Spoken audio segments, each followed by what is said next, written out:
Hey guys, Scar9 here, welcome back to my channel today, and in this video we are going to be going over the updated Prestigious mode guide for the Pleasure Gardens encounter within the Leviathan raid. Now if you guys don't know, yesterday Prestige mode did launch for this raid, so throughout the next week I'm going to be going over guides for every single encounter, just so you guys know how to get through if you please. I did want to go ahead and start off with the dog encounter, just because I feel like this is what most people are going to have trouble on. So I have gone through, done a lot of testing in this room, made a diagram for all of the brand new paths for the dogs, and we're going to be going over everything here. Now, if you guys do not know how to complete the regular Pleasure Gardens or dogs encounter within the Leviathan raid for the normal mode, you guys are probably going to need to have some base knowledge before you jump into the Prestigious raid, and as such, I won't be covering those details within this guide. However, I will be linking my original guide down in the description below, as well as in the end card section of this video. So at the very end, there will be a link on screen. You can click it to be taken to it. Either way, make sure you have some base knowledge of this encounter before jumping into the Prestige mode.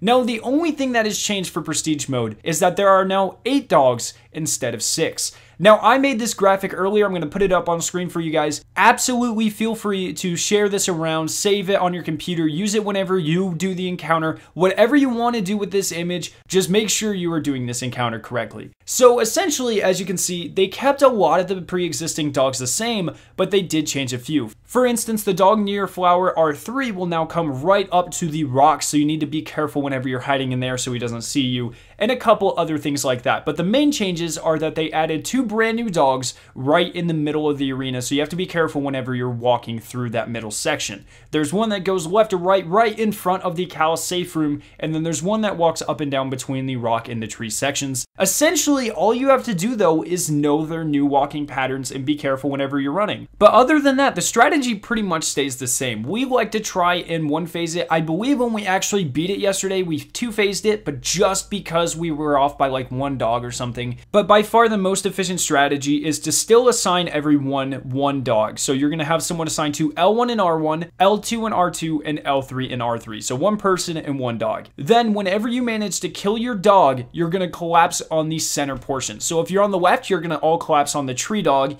And if you're on the right, you're going to all collapse towards the rock. Now, I would still definitely recommend using the same old weapons for DPSing the dogs. Anything that does a bunch of damage in a short amount of time obviously is going to be the best. I personally recommend using something like the Sins of the Past rocket launcher. The curtain call works just as fine as well. If you have something like the It Stared Back sword or the Merciless, those are both very good as well. My team prefers the rocket launchers because they do kill a little bit quicker, but essentially, as long as you're using something that can kill the dogs efficiently, you should be fine. Anything like that, you're going to want something that puts out a lot of damage in a very short time, obviously. Now, you are most definitely going to want at least 36 spores to do this. I recommend 48, if not 60, but either way, you're going to want a lot because you're going to need a lot of damage to kill them in such a short amount of time. If you have any doubt that you're not going to kill all your dogs, just stop when they barely have any health left and run back to the safe room. It's much easier to be safe than sorry in this situation, so you don't have to start the entire thing over.